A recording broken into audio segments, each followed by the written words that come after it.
তো হচ্ছে ছোটদের ঘরে কার্তিক পুজো ভিডিওটা জানি অনেকদিন আগের পোস্ট করা হয়নি, এখন পোস্ট করছি। এখন তো সরস্বতী পুজো চলে এসেছে, সামনের সপ্তাহতেই সরস্বতী পুজো, কিন্তু ভিডিওটা ছিল বলে আমি ভাবলাম পোস্ট করে দিই। তো ছোটদের ঘর এটা ছিল দ্বিতীয় বছরের কার্তিক পুজো।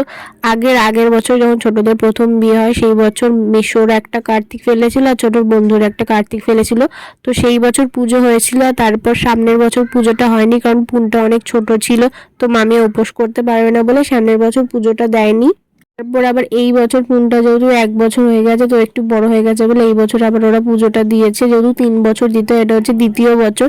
এই বছর ছোট করেই করেছে, মানে পুজো করার জন্য যেইটুকু জিনিস লাগে সেইটুকু নম করে পুজোটা করেছে। সামনের বছর আবার বড় করে করবে তৃতীয় বছর। আই থিঙ্ক অনেক নিয়ম থাকে, সেগুলো করতে হয়। তো তার জন্য এই বছর ছোট করেই করেছে।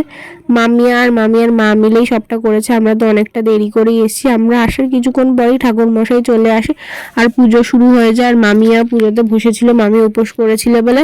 আর আমরা যেহেতু কেউ উপোস করিনি, তার জন্য আমরা বাইরে দাঁড়িয়ে দাঁড়িয়ে দেখছিলাম পুজোটা। আর মামি এখানে কিছু একটা বলছিল আমাকে, যেটা আমার মনে নেই। পুনটাকে নিয়ে কিছু একটা বলছিল, কারণ পুনটা খুবই জ্বালাচ্ছিল, বিরক্ত করছিল।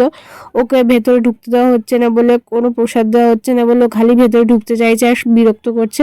ওর জন্য ওকে বাইরে বসানো হয়েছে। আর ঠান্ডাও ছিল, কার্তিক মাসে তো ঠান্ডা পড়ে যায়। আর পুনটা যেহেতু ঠান্ডার ধাঁচ আছে, তো ওকে সোয়েটার মোজা সব পরিয়ে দেওয়া হয়েছিল। আর ওখানে বসে বসে আলপনা দেওয়ার চেষ্টা করছিল, কারণ ওখানে আলপনা দেওয়া রয়েছে।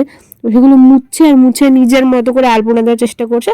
তারপর আমরা পঞ্চপ্রদীপের তাপ নিই আর পুজো তারপর শেষ হয়ে যায়। আমরা প্রসাদ খেয়ে তারপর বাড়ি চলে আসি। তো আজকের ভিডিওটা এইটুকু। যদি ভালো লাগে থাকে please do like, comment, share and subscribe to my channel. দেখা হচ্ছে নতুন কোনো ভিডিওতে। আজকের মতো এইটুকুই।